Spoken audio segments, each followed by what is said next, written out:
On revient. Je suis en train de voir avec Fabien pour qu'il se connecte. Alors, non, ça c'est pas.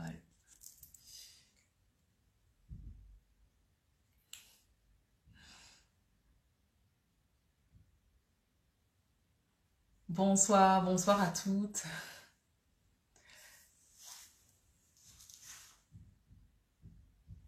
Ah, super, t'es là. Voilà, alors je vais faire ça.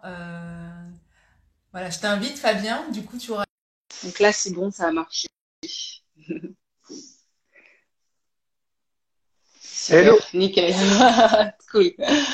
Du coup, ça a mieux fonctionné. salut, Rebonsoir Fabien. Je suis contente ça d'être va? là avec toi. Et ça marche bien. En plus, on Bonsoir, t'entend super bien. bonsoir, bonsoir. Donc, ouais, je vais laisser les personnes arriver. On va juste là, je vais enlever les. Vous allez pouvoir poser vos questions sur la petite boîte à questions, le petit rectangle qui est là, parce que comme ça, je vais enlever les commentaires. Si vous avez des choses qui vous font du bien, vous êtes content de ce qu'on dit, vous pouvez faire des petits cœurs pour nous encourager. C'est toujours sympa. Les petits cœurs, c'est tout en bas à droite. Et comme ça, moi, je vais juste enlever les commentaires pour que vous puissiez voir complètement Fabien. Donc, vous avez la possibilité de poser vos questions dans le petit carré. Et puis, voilà, comme ça, on va pouvoir commencer. Je vais juste Est-ce que mettre. tu m'entends bien? Parce que Ouais. j'ai le son qui coupe un peu. Ah, moi, je t'entends. On va demander aux personnes qui nous entendent si. Est-ce que vous pouvez juste mettre des pouces pour nous dire si c'est OK pour vous? Moi, j'ai un son qui coupe beaucoup. Juste nous dire si vous entendez bien nous deux, enfin, Fabien et moi. Ben, on a des pouces là, donc ça va. Ça a l'air d'aller, je pense, Fabien. Ouais, Ok, donc il y a des pouces. je Donc c'est t'entends pas super, nickel. mais bon, si le son est bon, pas de problème. Donc ouais, je vais me reculer. Donc je désactive les commentaires tout le monde et vous allez pouvoir voilà mettre des petits cœurs ou mettre des petits commentaires avec la boîte à questions que je pourrais remettre. Comme ça on voit Fabien. Voilà, j'espère que tu vas bien. Ça va, super. Ça va. Souvent je commence avec une petite citation pour ouvrir le bal. Et j'ai je me suis dit, il y avait quelque chose que tu avais écrit qui était assez sympathique. Tu as écrit, mais ce n'est pas que des restrictions, c'est une alimentation saine et naturelle. Donc, on va pouvoir comme ça ouvrir ça avec notre live avec ça. Euh, Si tu veux, tu peux te présenter en 1 minute. Je vais le faire aussi. Comme ça, D'accord, après, celles qui arrivent là, elles pourront savoir un petit peu d'où on part. Et puis après, on va commencer, continuer. ça marche. Donc, Fabien Fiasco, diététicien, nutritionniste. Je m'intéresse au sujet de l'endométriose depuis plusieurs années, travaillant dans un centre thermal spécialisé en gynécologie, ce qui m'a amené au fur et à mesure à m'intéresser à ce sujet. J'ai d'ailleurs écrit Oui, ce bouquin, ouais, que j'ai. L'alimentation anti-endométriose. Bon, vous voyez peut-être à l'envers, hein. Ouais, Euh, et on en est enfin, j'en suis à la quatrième édition, puisque ouais, je l'ai super. amélioré au fur et à mesure, en rajoutant des études, en améliorant deux, trois petites choses, etc. Et également, celui-ci, endométriose approche naturelle, plus sur les compléments alimentaires, il n'y a pas trop de nutrition, c'est plus sur les substances naturelles. Donc voilà, ce qui m'a amené à faire tout ça. Euh, j'ai aidé les femmes atteintes d'endométriose dans mes consultations en diététique au terme de Châles des Eaux. Et comme je faisais pas mal de recherches là-dessus, j'ai commencé à compiler les études, compiler toutes les infos que j'avais. Et voilà pourquoi j'ai commencé à écrire un livre. Puis après, j'ai été plongé dans l'endosphère, on va dire. Et c'est comme ça que je suis là. Voilà, en gros. Oh, merci. Et oui, tu as pas mal de diplômes dessus en plus, donc ça c'est assez, c'est super Voilà, intéressant. j'ai quatre diplômes différents en nutrition. Voilà. Ouais. Ouais, c'est ça qui est top. Et moi, je suis très contente qu'on commence les ateliers en ligne ensemble parce que c'est souvent des femmes qui sont des fois en arrêt, qui n'ont pas le temps parce qu'elles veulent justement assurer avec la famille aussi. Et je me dis que d'avoir des accompagnements comme ça en ligne avec des petits groupes et de mettre nos deux spécialités, nos deux expertises, parce que c'est pas que des diplômes, mais c'est tout ce qu'on a connu, l'expérience aussi qui joue avec. Enfin, Tout à moi, je fait. suis sage, voilà. Moi, je suis sage-femme et puis j'ai beaucoup d'autres diplômes aussi et je trouve que cette complémentarité va vraiment être sympathique d'avoir un peu un homme qui va aussi prendre soin d'elle et puis l'aspect féminine que je vais aborder durant les ateliers. Donc, n'hésitez pas à en parler autour de vous et à vous inscrire. C'est sur 3 semaines et on est dispo pour les informations si vous en avez besoin. On en fera plein. Donc, alors, donc il y a l'alimentation, il y a l'alimentation anti-inflammatoire. Donc c'est souvent les questions que j'ai reçues, c'est déjà, mais en fait, c'est quoi une alimentation anti-inflammatoire? Et ensuite, il y a l'alimentation anti-inflammatoire pour l'endométriose. Ouais, tout à fait. Alors, pourquoi avoir une alimentation anti-inflammatoire pour l'endométriose? Bon, bien évidemment, vous allez toutes penser, et à juste titre, que c'est pour diminuer les douleurs. Ça, c'est tout à fait juste. Donc, on peut, grâce à l'alimentation, diminuer l'inflammation. Donc ça, je vais vous expliquer plus en détail un peu après. Mais surtout, ça c'est vraiment le plus important à savoir, c'est que l'endométriose est influencée par l'inflammation. Alors, l'endométriose va produire de l'inflammation, mais l'inflammation va faire progresser l'endométriose.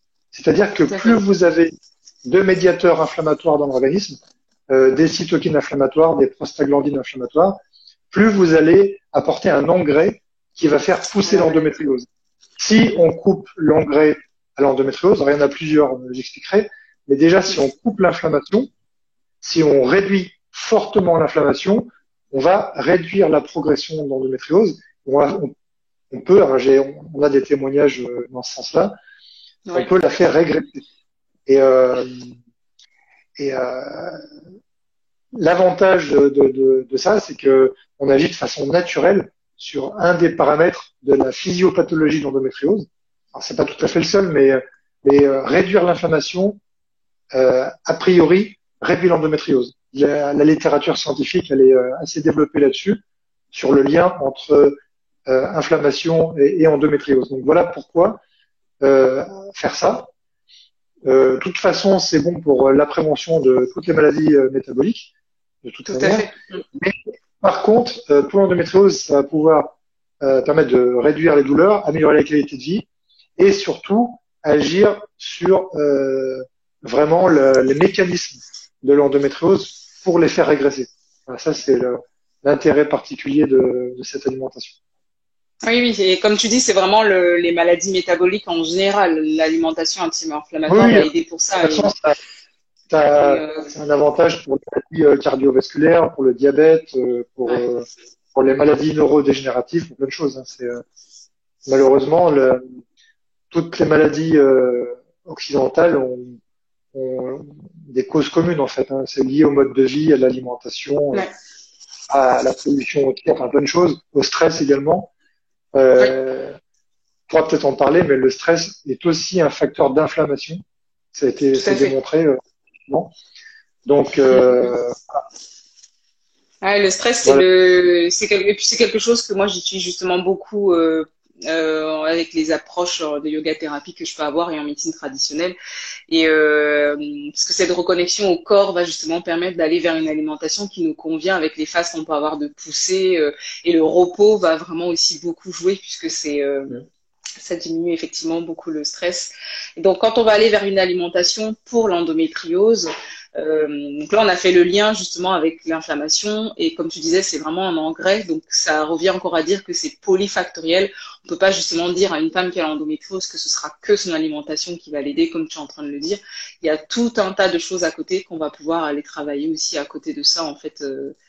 Tout à fait. Pour l'aider. Et donc, en fait, il y a de ce fait différents paramètres, comme tu disais, qui peuvent jouer pour aller favoriser l'inflammation de l'endométriose. Est-ce que dans ton accompagnement, justement, dans les termes, comment est-ce que tu abordes ça?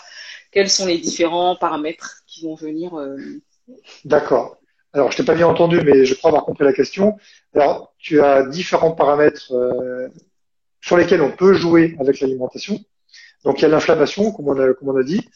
Réduire l'inflammation et en particulier réduire certaines cytokines inflammatoires, réduire les prostaglandines de série 2 qui sont très impliquées dans les lésions endométriosiques, va permettre de faire réduire l'endométriose. Ça, c'est une première chose. Il y a un deuxième facteur sur lequel on peut agir et qui est vraiment lié, même en cercle vicieux avec l'inflammation, c'est le stress oxydatif.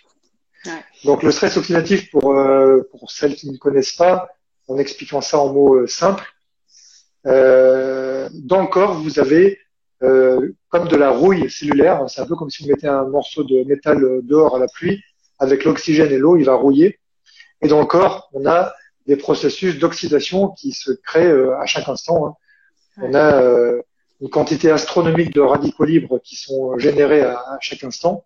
C'est tout à fait normal et physiologique. Le simple fait de respirer, de vivre, ça en produit. Donc, exactement. Ça c'est normal chez tout le monde. Le problème, c'est que dans les maladies de manière générale, particulièrement dans l'endométriose, il y a ce qu'on appelle du stress oxydant ou oxydatif, c'est pareil. C'est-à-dire que les capacités antioxydantes du corps ne sont pas suffisantes pour neutraliser les radicaux libres. Les radicaux libres, c'est ce qui va oxyder, endommager l'organisme. Donc, du coup, on a différents systèmes, enfin différents types d'antioxydants. On a ceux qui sont apportés par l'alimentation, qui sont des antioxydants directs, comme la vitamine E, la vitamine C, par exemple. Des antioxydants indirects. Alors, ça serait un peu long à vous expliquer, mais les polyphénols. Donc, c'est des substances qu'on a dans les fruits, les légumes, les épices notamment. Voilà. Et après, on a dans le corps des enzymes antioxydantes que fabrique le corps lui-même pour neutraliser ces radicaux libres. Et donc, on a tous ces systèmes pour neutraliser les radicaux libres et éviter de mourir complètement oxydé en quelques minutes. Le corps, voilà, rouillé totalement. Parce que l'oxydation, ça fait vraiment des ravages. Ça abîme les protéines, les lipides, l'ADN, etc. Exactement. Donc, le corps se défend. Il a des défenses antioxydantes. Quand les défenses antioxydantes sont dépassées par la quantité de radicaux libres qui est supérieure à cette capacité-là, on parle de stress oxydant ou stress oxydatif.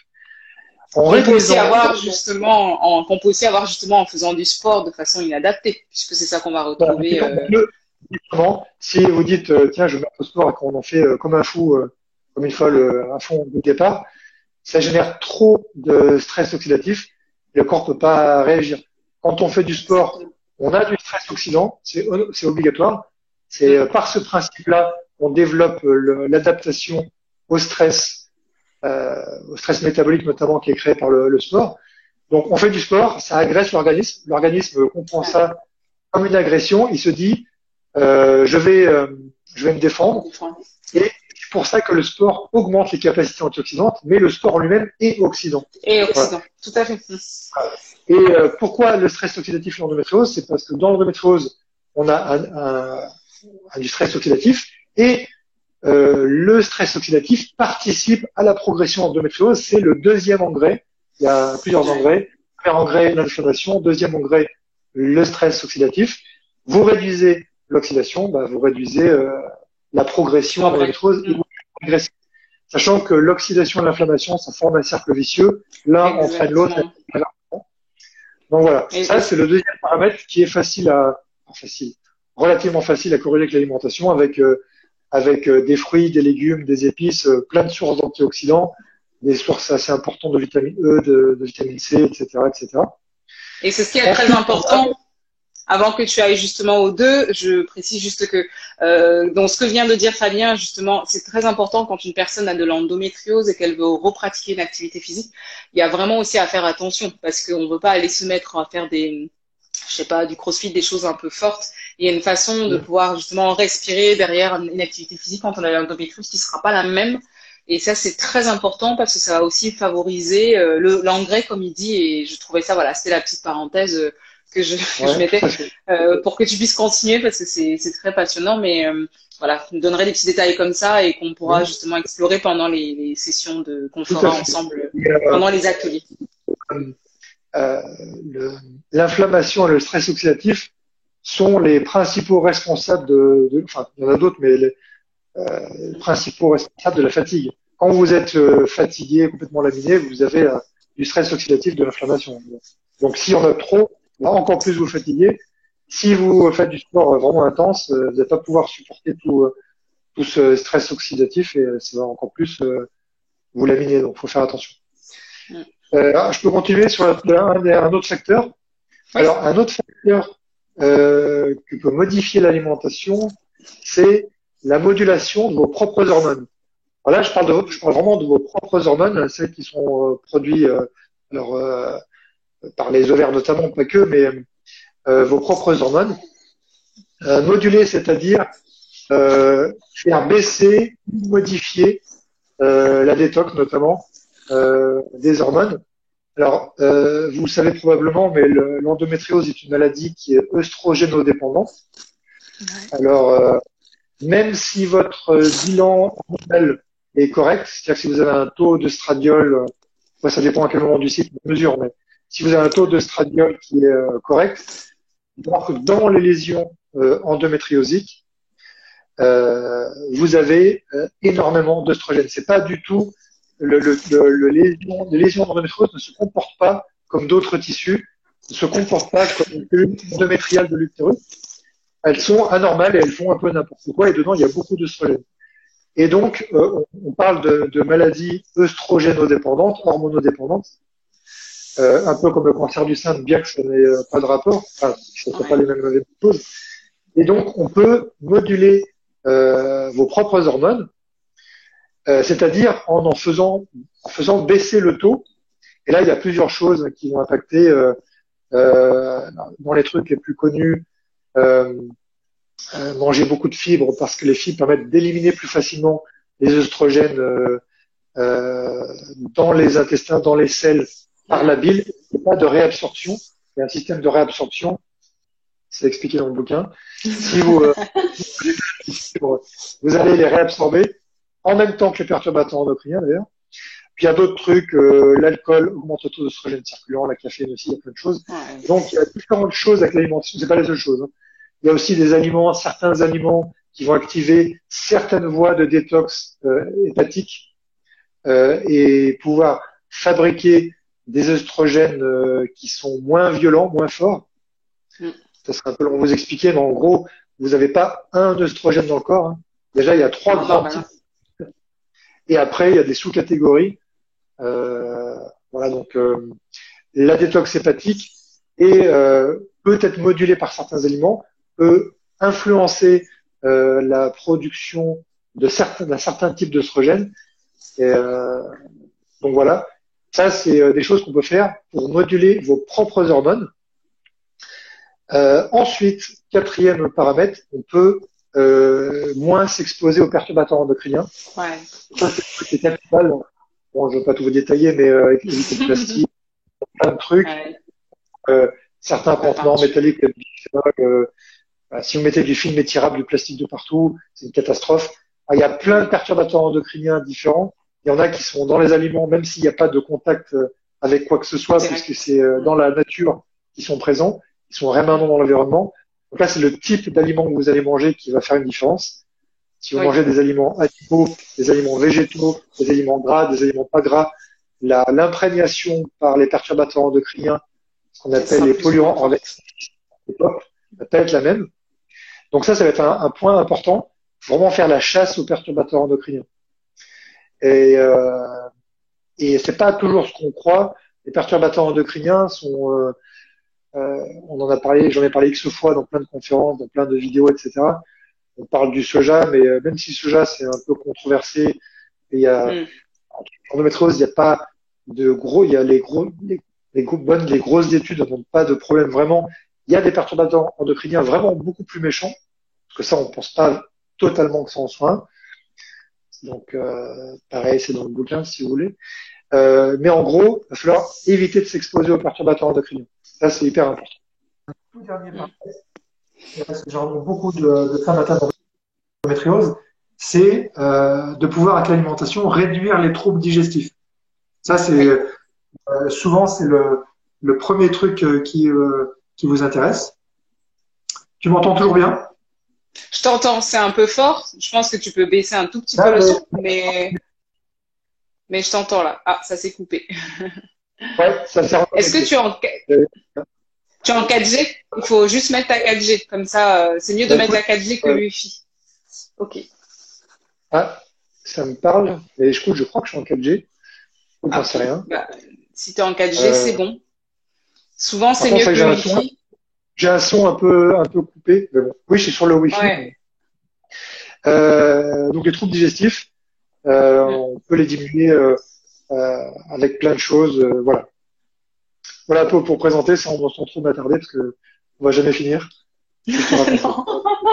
Oui, c'est les troubles digestifs. En fait, c'est vraiment aussi lié à l'ensemble, hein, aux deux premiers. Plus on est inflammé, plus on va avoir stress oxydatif, moins justement les nutriments vont passer, plus il va y avoir de fermentation, des leaky gut syndrome. Donc, on revient encore vraiment à tous ces deux premiers. Je trouve que c'est vraiment intéressant de parler des trois premiers à les moduler. Et après, effectivement, les perturbateurs endocriniens, on les a partout. Mais voilà, une bonne respiration, une bonne alimentation et favoriser les aliments qui nous reposent déjà. On va aller vraiment tout doucement vers ça, vers les grands principes de l'alimentation anti-inflammatoire. Donc, si vous avez des questions, n'hésitez pas à les mettre dans la petite boîte à questions. Voilà, et nous les envoyer. Comme ça, moi, je les regarderai pendant que Fabien il parle pour compléter. Et donc, quels sont pour toi les piliers de l'alimentation anti-inflammatoire? Si tu devais là nous les présenter. Alors, il y a plein de choses qui peuvent impacter l'inflammation via l'alimentation. Il y en a vraiment plein. Là, j'ai mis une petite liste et après, je vous détaillerai certains qui sont intéressants pour l'endométriose. Un des premiers trucs les plus importants, c'est l'équilibre des acides gras. Vous avez sûrement entendu parler des oméga 3. Dans l'endométriose, alors spécifiquement dans les lésions d'endométriose, il y a une très grande quantité de prostaglandine de série 2. C'est une prostaglandine, c'est un médiateur inflammatoire. Il y en a une très grande quantité.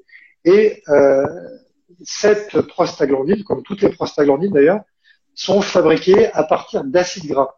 En gros, ce sont des hormones lipidiques, c'est-à-dire formées à partir d'acides gras, de graisse, que le corps utilise, qui sont toujours physiologiques, hein, qui sont normales dans le corps, et que le corps utilise pour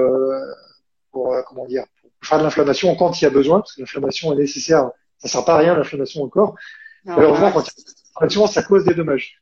Et donc, la prostaglandine de série 2, celle qui est, on appelle la PGE2, celle qui est dans les lésions, il y en a des tonnes, elle est fabriquée à partir d'oméga 6. Alors, c'est un oméga 6 qu'on appelle l'acide arachidonique. Ouais, ouais. Voilà. C'est un acide gras cet acide gras-là, il est présent dans les graisses animales, beaucoup. Enfin, surtout d'ailleurs. Donc, quel moyen a-t-on pour contrecarrer ça? En mangeant beaucoup plus d'oméga 3, on va pouvoir fabriquer d'autres prostaglandines, la PGE3 notamment, et d'autres médiateurs anti-inflammatoires, les résolvines, les marézines notamment, qui stoppent l'inflammation.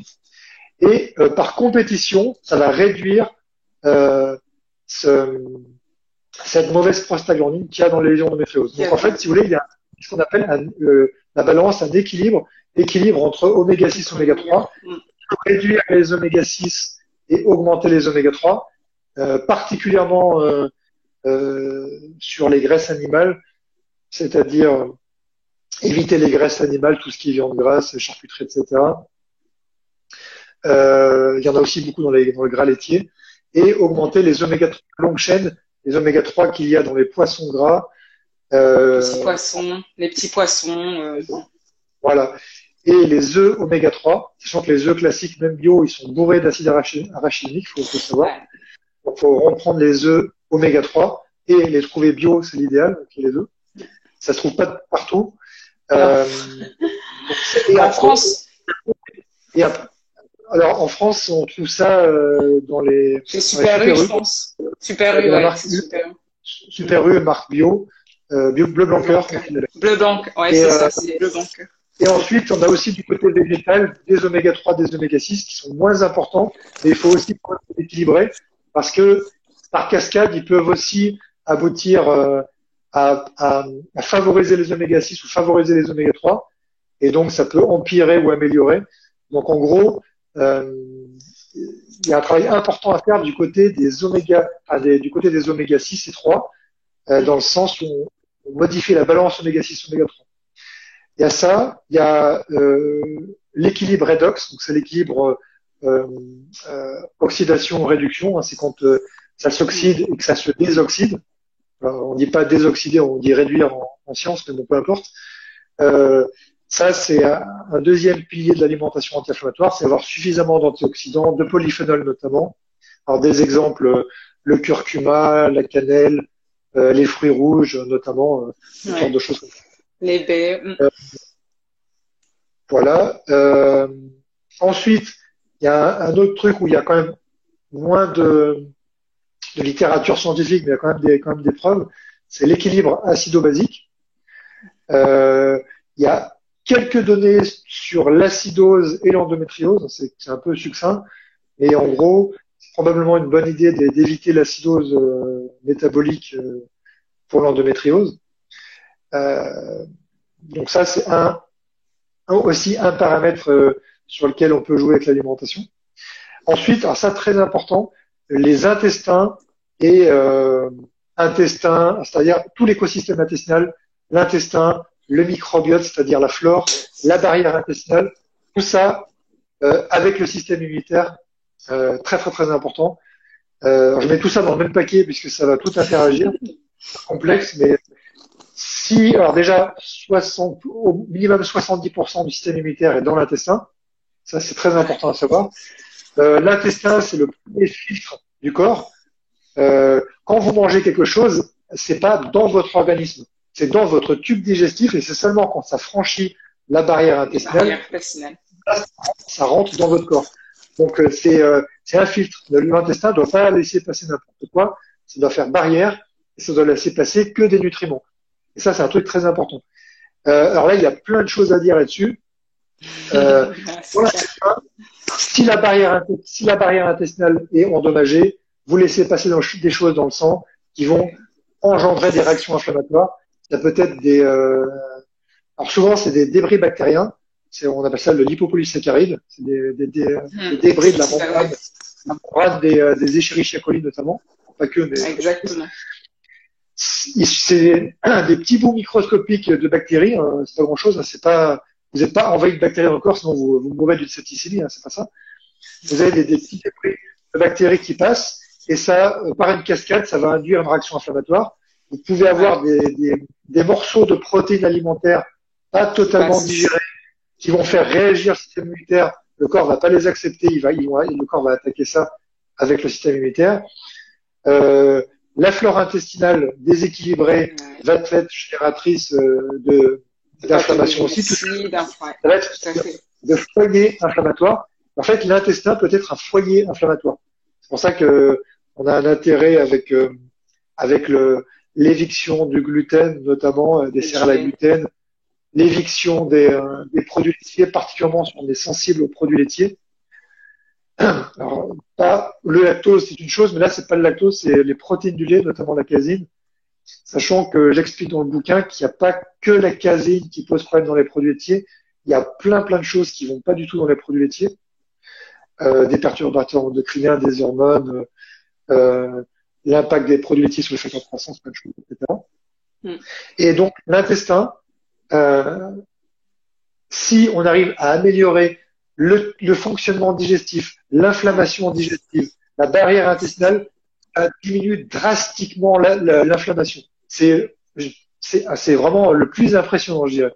C'est pour ça que on le voit aussi, je te coupe, pardon, quand les femmes qui sont atteintes d'endométriose, je trouve que c'est vraiment une pathologie qui révèle vraiment la place importante de l'intestin, puisqu'elles ont le ventre hyper gonflé. Enfin, moi, j'étais comme ça quand j'étais en inflammation, le ventre gonflé. Et comme tu dis, c'est vraiment ça inflamme aussi notre intestin.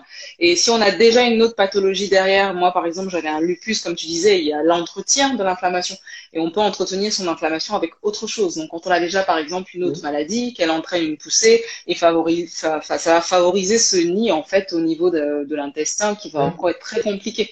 Donc on se retrouve vraiment dans un cercle vicieux. Et je rebondis justement sur ce que tu dis par rapport au lupus ou par rapport aux autres maladies auto-immunes. Il y a une connexion, une corrélation statistique, ce qui est un peu différent, une corrélation statistique entre l'endométriose et d'autres maladies qui sont pour certaines des maladies auto-immunes et généralement sur le plan de la micronutrition et de la naturopathie, l'élément commun entre, qu'on estime être le point de départ, c'est l'intestin, puisque un intestin poreux va laisser passer dans le sang des choses qui n'ont rien à y faire, va engendrer des réactions immunitaires. Dans certains cas, il y a confusion entre les antigènes alimentaires et des structures de notre propre corps. Et c'est connu, par exemple, pour le diabète de type 1, notamment. Et sur le plan naturopathique, on pense que l'intestin est un peu le point de départ des maladies auto-immunes. Alors, alors pour l'endométriose, c'est pas exactement une maladie auto-immune, c'est pas d'auto-anticorps, mais il y a une corrélation, une connexion avec d'autres maladies auto-immunes, avec notamment la maladie cœliaque, avec d'autres maladies auto-immunes. Et le point commun, c'est l'intestin. Oui, tout à fait. Mais on le voit dans les études. Hein. Moi, quand j'ai fait ma poussée de lupus et que l'endométriose s'est révélée, effectivement, il y avait une étude que j'avais retrouvée qui mettait vraiment en avant cette corrélation de dire que les femmes qui avaient de l'endométriose étaient plus, puisqu'on a justement cette hyperstimulation du système anti-inflammatoire, et que les prostaglandines étaient plus à même de développer des maladies auto-immunes. Un truc que j'explique de façon simple aux gens généralement par rapport au système immunitaire de l'intestin. Imaginez que dans votre intestin, vous avez des soldats qui sont le système immunitaire, on va faire simple, et vous mettez dans votre tube digestif des aliments pour lesquels votre système immunitaire ne veut pas. Il n'en veut pas du tout. Vous allez mettre une sorte de combattant qui arrive contre l'armée qui est dans l'intestin. C'est un peu l'armée adverse, on va dire. Et vous mettez des soldats de l'armée adverse qui arrivent et ils vont exciter les soldats qui sont dans l'intestin et ils vont sortir leurs fusils, ils vont vouloir tirer dessus. Et ils vont tous s'exciter et ça va générer des processus inflammatoires. Si vous arrêtez de mettre, c'est comme si vous arriviez dans l'intestin et puis vous giflez tous les soldats pour les énerver, quoi. Donc si vous les giflez, c'est un peu normal qu'ils vont vouloir s'énerver et riposter. Et ils vont riposter et ça va faire de l'inflammation.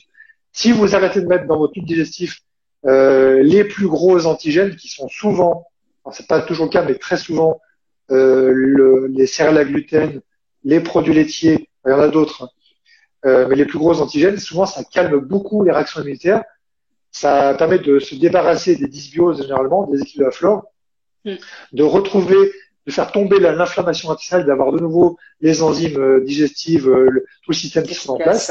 Et quand on arrête de surexciter le système immunitaire, on fait tomber l'inflammation. Puisque si vous titillez le système immunitaire constamment avec quelque chose, il retombe pas en fait. Il est toujours en alerte. Et un système immunitaire en alerte, ça vous augmente l'inflammation. En fait. C'est ça qu'il faut comprendre avec l'intestin. Et l'intestin, comme je disais tout à l'heure, on peut travailler sur les antioxydants, les oméga 3, etc. Mais si vraiment il y a un lien avec le système immunitaire intestinal, la barrière intestinale, quand on enlève certains trucs, là, ça chute direct. L'inflammation, directement.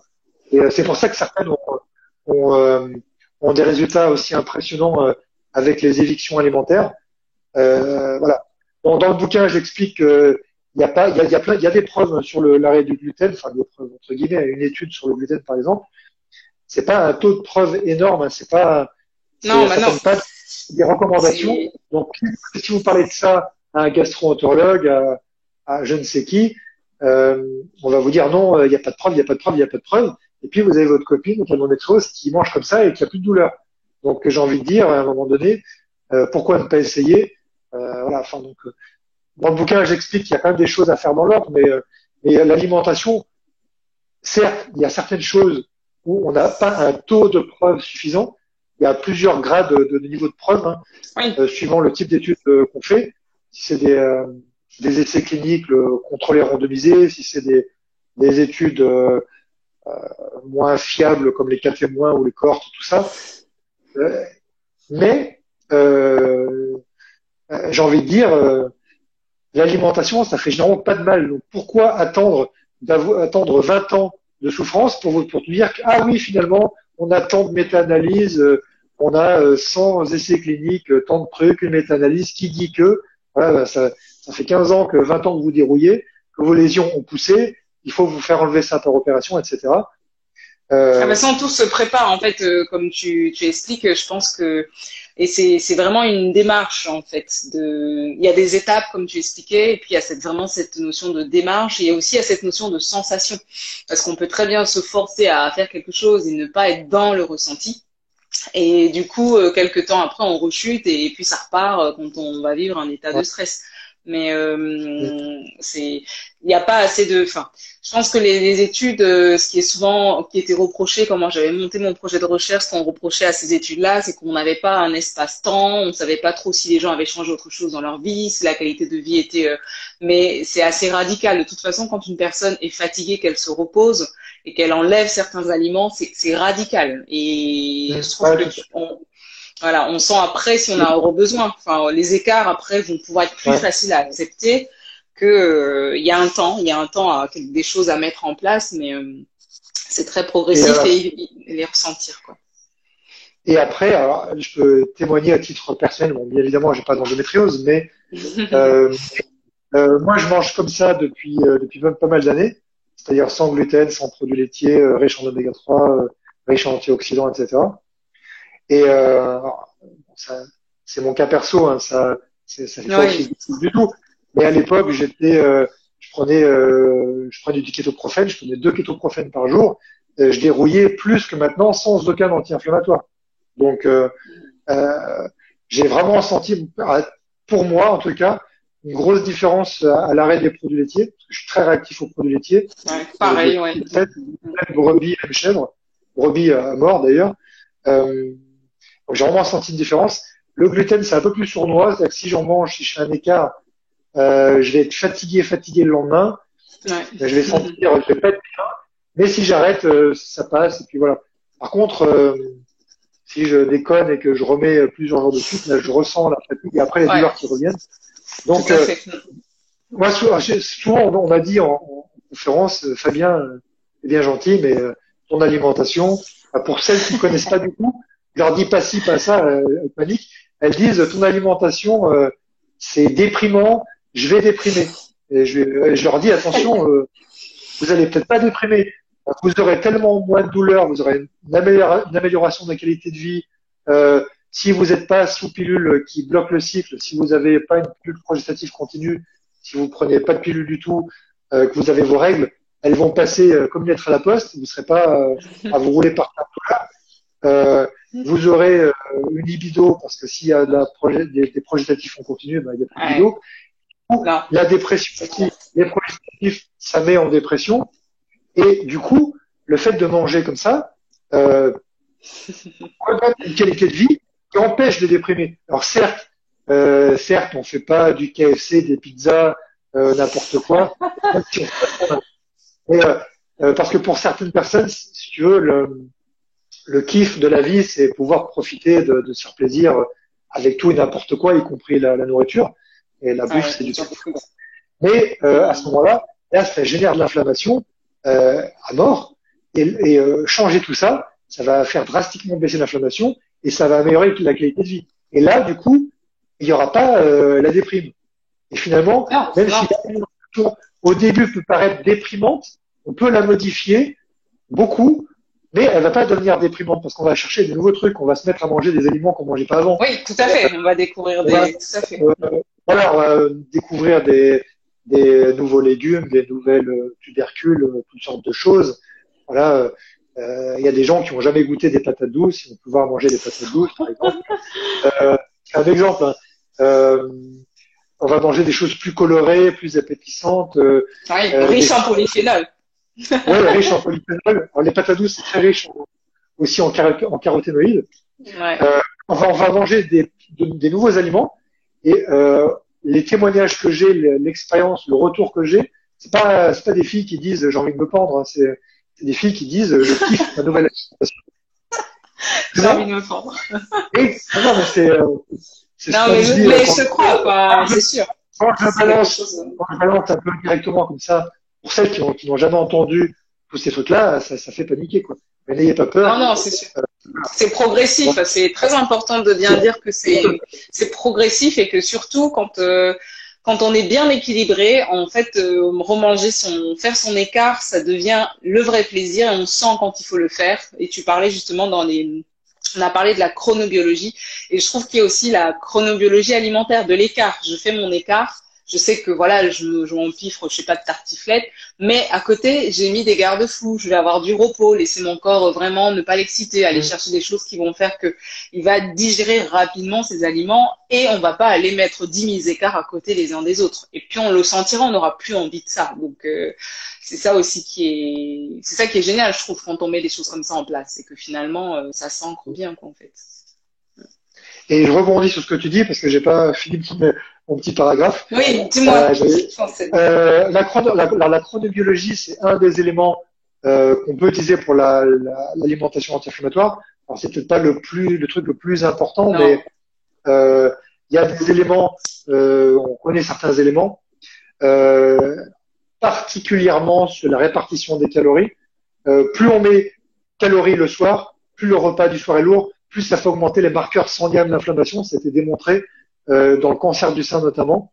Quand on enlève des calories le soir et qu'on les avance dans la journée, qu'on les répartit et qu'on les avance, ça fait baisser les marqueurs de l'inflammation, notamment la protéine C-réactive, ce qu'on appelle la CRP. La CRP. Voilà. Plus des cytokines, etc. Ça a été démontré.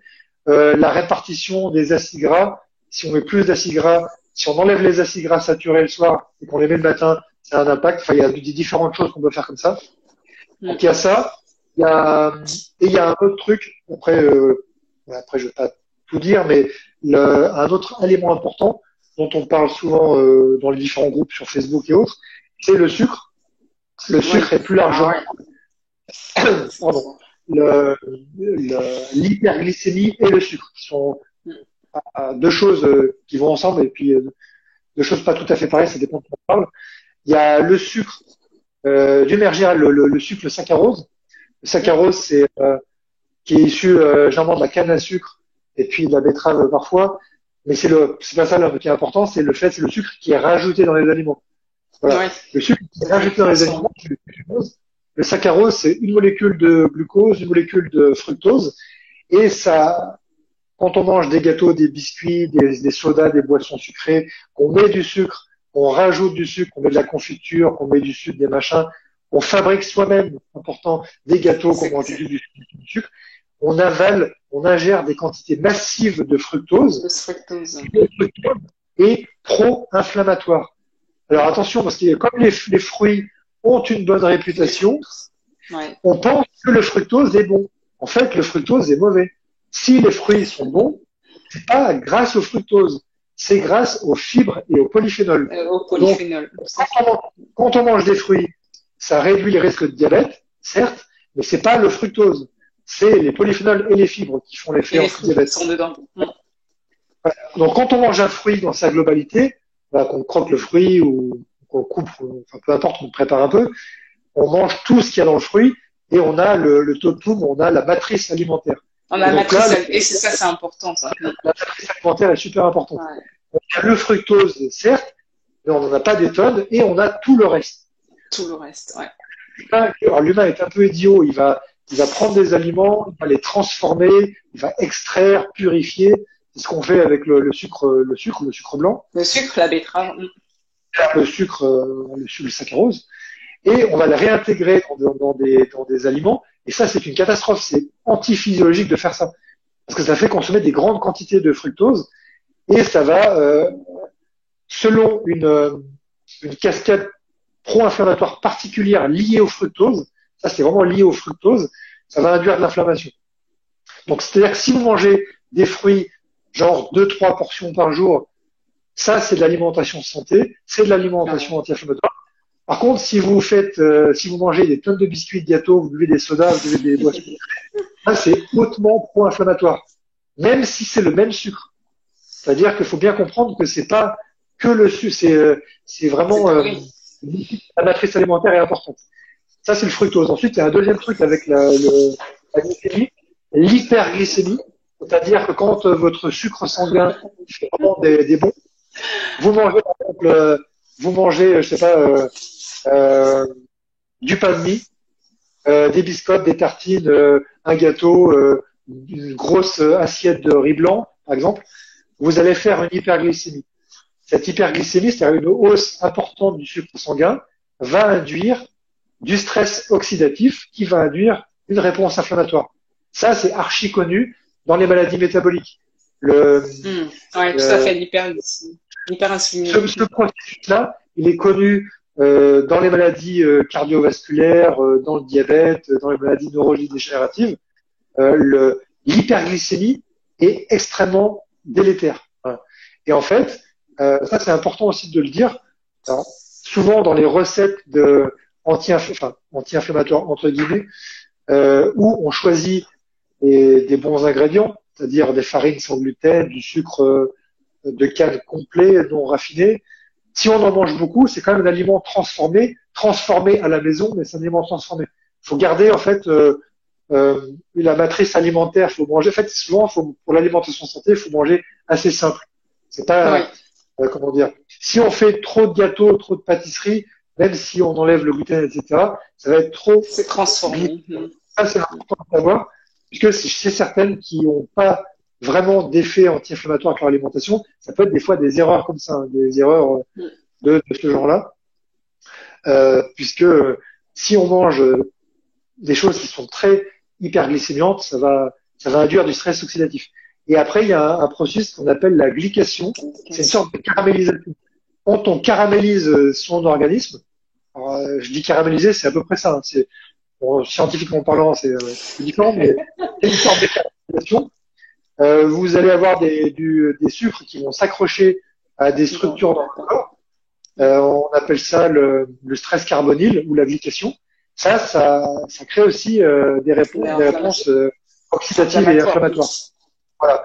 Donc ça, c'est un autre truc important de l'alimentation anti-inflammatoire. Est-ce que alors, je vais regarder. Attends, en fait, on a 21 questions, je pense. Ah oui. Et je vais là du coup, je pense que t'as parlé il restait les calories, la chronobiologie, je pense. Non, je crois que c'est bon. Après, c'est bon. Hein. Oui, j'ai pas. On peut continuer, mais si tu as des questions, dis-moi. Où est-ce que je continue? Ouais, j'ai des questions et comme ça, si ça se coupe, on fera à la fin. Tu vois, je vais prendre quelques questions parce qu'il y en a 21. Alors, je vais les noter parce qu'il y a certaines qu'on peut faire après. Je mettrai celles qui viennent. Alors le miel, ça c'est spécifique. Alors l'oméga 3 en comprimé, je vais mettre. Non. Comment tenir cette alimentation dans un quotidien, voyage par exemple, mais aussi aspect financier. D'accord. Alors l'aspect financier, alors c'est vrai qu'il y a un surcoût, ça c'est vrai, mais pas énorme parce que en enlevant tous les produits industriels, il y a des trucs qui vont pas coûter cher. Hein. Si vous achetez du riz complet, du riz semi-complet, sauf le riz noir qui est un peu onéreux, si vous achetez des fruits et légumes de saison, si vous achetez des surgelés, des fruits et légumes surgelés, ça coûte pas très cher. Il y a un surcoût, mais il y a beaucoup d'aliments qu'on enlève. Le surcoût existe, mais si on fait attention, qu'on gère son budget, ça peut ne pas être énorme. Donc, vous n'allez pas forcément le doubler, contrairement à ce qu'on imagine. Il y a certains aliments anti-inflammatoires qui coûtent pas une fortune. Non, ils coûtent pas cher, hein. Les légumes, c'est assez accessible. Le voyage, il y a plusieurs façons de faire. Alors pour les collations, quand on se déplace, il faut emmener des choses qui sont anti-inflammatoires et qu'on supporte au plan digestif. on peut emmener des amandes, des noisettes, certains fruits, certains trucs comme ça, des fruits, certains fruits qu'on tolère, etc. Si on est au resto, bien regarder la carte pour choisir des choses qui sont adaptées. Alors, quand on peut pas tout gérer, il y a quand même des astuces. J'en révèle deux. La première, c'est essayer de tout de suite empêcher l'inflammation intestinale. Alors, en prenant du curcuma en poudre dans une tambouille avec un jus, un liquide, etc. Oui, tout à fait. En gélule, soit de la curcumine en gélule, soit du curcuma en gélule. On peut rajouter de la glutamine, etc. pour maintenir l'intégrité de la barrière intestinale. On peut aussi utiliser des enzymes digestives qui ont une action sur le gluten et la caséine notamment. Ça existe. C'est pas un truc pour prendre tous les jours et faire n'importe quoi tous les jours, mais si on va au restaurant, je sais pas, un resto italien, on mange de la pizza, il y en a qui l'ont fait, ils ont sérieusement dérouillé, quoi. Donc, si on fait cet écart, qu'on prend des enzymes protéolytiques sur le gluten, il y a des enzymes qui s'appellent tolérase G. Tolérase G, c'est des enzymes brevetées contre le gluten. Ça, plus de la curcumine, l'écart passe. Voilà. Moi, quand je mange quelque chose que je tolère pas, je m'avale 4 gélules de curcuma, des fois des enzymes, mais pas tout le temps, ça passe. Donc, il y a des astuces. Après, si partout où on va, il n'y a rien qui va, il faut voir le truc. Mais si c'est des écarts ponctuels, ça peut aller. Oui, carrément. Après, on arrive. Si on fait un écart au bout de 2-3 mois, là, il est méchant. Généralement, on dérouille, on prend cher, quoi.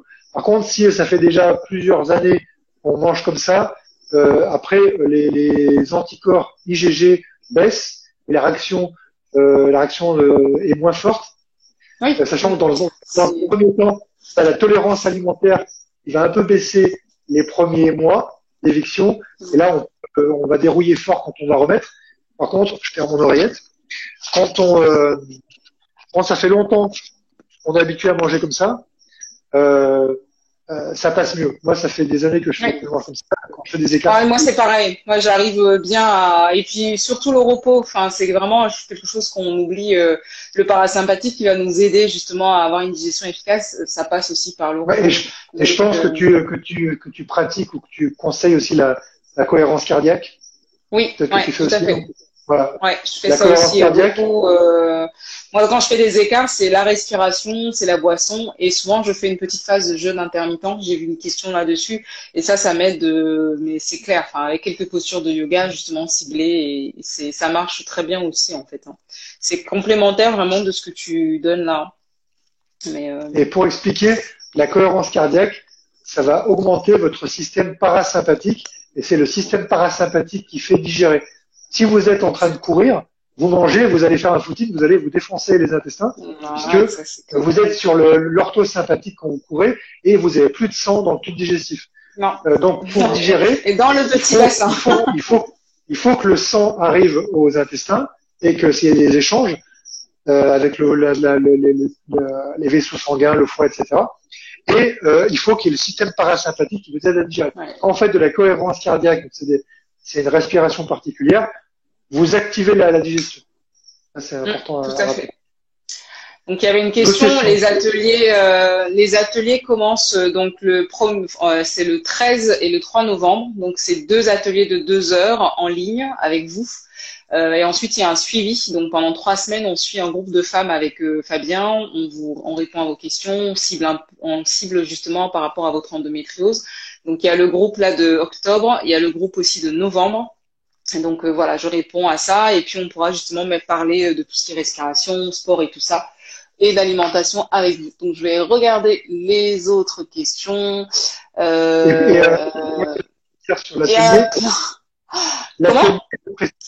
L'atelier sera basé sur vos cas, c'est-à-dire vos demandes.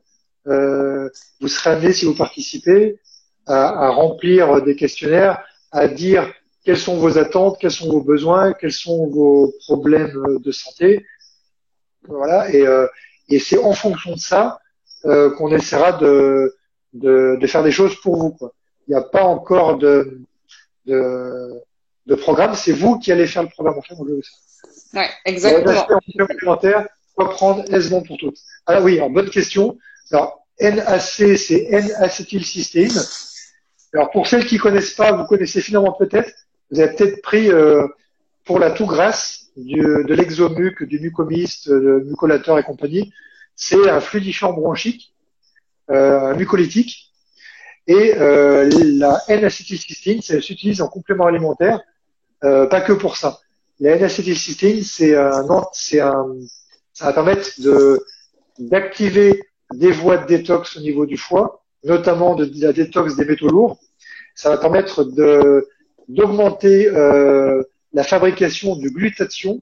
Le glutathion, c'est une molécule antioxydante qu'utilise le corps. Molécule très très importante dans le système de la cascade des antioxydants. Et donc, en prenant de la N-acetylcystine, vous pouvez améliorer votre taux de glutathion. Il se trouve que l'endométriose, ça épuise vos réserves en antioxydants. C'est pour ça qu'il y a du stress oxydatif. Et la N-acetylcystine, on en prend pour l'endométriose pour améliorer la capacité antioxydante. Alors, il y a une étude qui a été faite sur ce produit à des doses de cheval, je dirais, à 3 fois 6 grammes par jour. Ouais, c'est très costaud pour des endométrios, donc des kystes d'endométriose, des endométriomes, et avec un protocole particulier, 3 jours par semaine, 3 fois 600 mg, 3 jours par semaine, etc., sur 12 semaines de mémoire. L'étude est dans le bouquin. Et, donc, dans l'étude, ils avaient montré que ça diminuait les kystes chez beaucoup de femmes. Il y en a, ça a diminué, il y en a chez qui ça disparaissait. Il y en a une qui est tombée enceinte, ça avait l'air assez formidable. Alors, est-ce que c'est pour toutes? Alors, il y a quand même pas mal d'effets secondaires, donc moi, je préconise toujours des doses graduelles. Il y en a plein qui supportent pas. Alors, il y a plusieurs choses.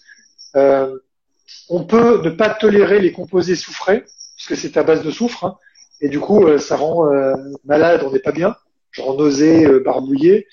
Ça active la détox de façon assez puissante, donc on peut se sentir pas bien. C'est un peu acide, donc sur le plan de l'acidité, on peut être pas génial. Ça favorise, les réactions à l'histamine. Donc, celles qui ont une intolérance à l'histamine, ça peut ne pas bien passer. Donc, pour toutes, pas forcément. Alors, j'ai tous les retours que j'ai perso, il y en a qui tolèrent, ça va. Il y en a qui tolèrent pas, donc elles sont obligées d'arrêter. Donc, ça dépend des cas. La complémentation, enfin en tout cas ce qui concerne la micronutrition, petite info pour tout le monde, on fera un deuxième live sur Insta qui parlera de micronutrition et d'endométriose, où on parlera un peu de tous ces trucs-là, vous aurez plus de détails. Et ces questions-là, si vous les avez, vous pourrez les poser dans le groupe de l'atelier. Et puis là, on pourra mieux vous répondre parce que si vous me dites, moi, je suis intolérante à l'histamine, je prends 3 fois 600 mg, là, c'est sûr que vous allez dérouiller. Mais si, pour certaines, ça prenne une aide, et, moi, j'ai un témoignage, à qui ça réduit les kystes. Ça peut être bien, ça peut être moins bien. Il y a vraiment des tas de substances qui existent. Bah oui. Qui existent. Bon, donc, voilà. On va vraiment s'adapter. C'est vraiment important. Là, on vous donne des bases. Ce qui est important, c'est qu'à l'atelier, enfin dans les 3 semaines, on va faire plusieurs semaines de suivi. Donc, si vous avez des copines qui sont pas bien, des sœurs, des cousines, n'hésitez pas à leur en parler. Là, celui d'octobre est complet quasi. Mais voilà, c'est quelque chose qu'on va souvent faire avec Fabien parce que, enfin, moi, je suis très contente de travailler avec lui. Parce que justement, c'est très complémentaire et de pouvoir être chez vous, qu'on puisse vous accompagner, vous répondre, parce que souvent, quand j'accompagnais les femmes, il n'y avait pas derrière ce suivi. Qu'est-ce qu'elles mangent, comment on peut, quel complément on peut acheter, qu'est-ce qu'il y a dedans, par quoi on peut remplacer. Et c'est à la fois très énergivore pour moi de faire ça toute seule. Et là, je trouve que comme il est là, en fait, on va vraiment se répartir voilà, on va pouvoir travailler. C'est vraiment super complexe. On en reparlera, mais il y a plein de formules. Il y a plein de formules Euh, Alors, ça va se spécial. couper dans 23 secondes. Alors, Fabien, ça va juste se couper dans 23 secondes. Je vais revenir 5 minutes. Et comme Ouais, ça, si ça se coupe, je reviens. Je vais juste noter les ouais. questions qu'il y avait parce qu'après, elles partent. Donc, il y a le sport, pilule progestative, Ouais. cohérence cardiaque.